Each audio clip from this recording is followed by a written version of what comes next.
Ya, yang pertama dulu tentang solat subuh yang kita masbuk 1 rakaat.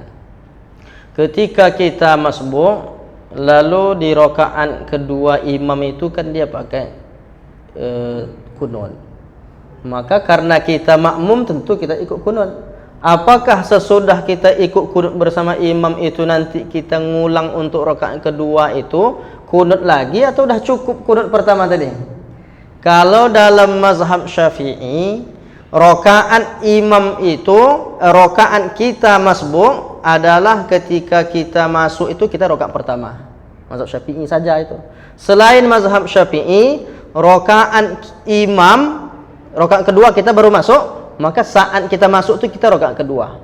Nanti ketika kita ngulang itu rakaat pertama. Itu mazhab Maliki, Hanafi, Hambali.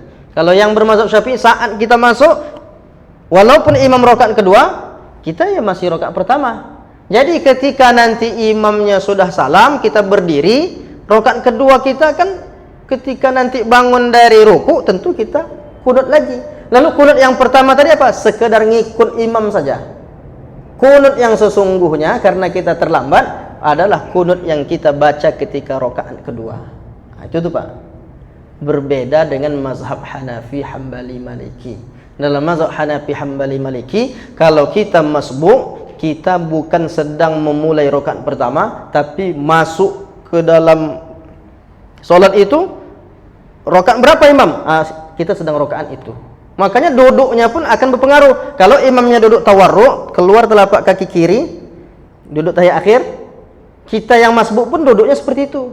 Karena mengikut mazhab Hanafi, Hambali, Maliki. Tapi dalam mazhab Syafi'i, kalau imamnya duduk tawarruk, karena kita masih rakaat kita, belum rakaat terakhir, duduk kita masih duduk iftirash. Duduk iftirash itu seperti duduk tahiyat awal itu atau duduk antara dua sujud itu.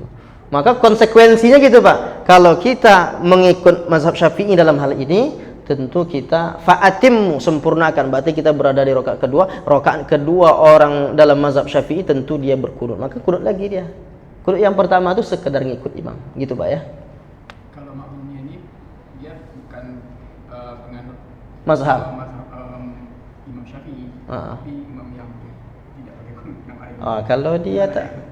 Kalau dia tak menganut mazhab Syafi'i, berarti dia tak kunut lagi. Karena dia sudah kunut tadi. Karena saat imamnya tadi kunut, dia sedang berada di rakaat itu. Dah kunut dia. Maka tak perlu lagi dia kunut. Begitu Pak. Tapi andaikan dia mazhab Syafi'i pun tak kunut, ya solatnya tetap sah juga. Cuma kan tidak dapat dia sunnah kunut itu. Karena dianjurkan dalam mazhab Syafi'i orang kunut subuh. Tapi dalam mazhab Hanafi, Hambali tak perlu kunut subuh. Dalam mazhab Maliki sebetulnya ada juga kunut subuh. Dua-dua. Yang kunut subuh itu Syafi'i, Maliki. Yang tidak kunut subuh Hambali, Hanafi. Yang tak solat subuh tak pakai mazhab itu. Yang tak solat subuh tak ada mazhab.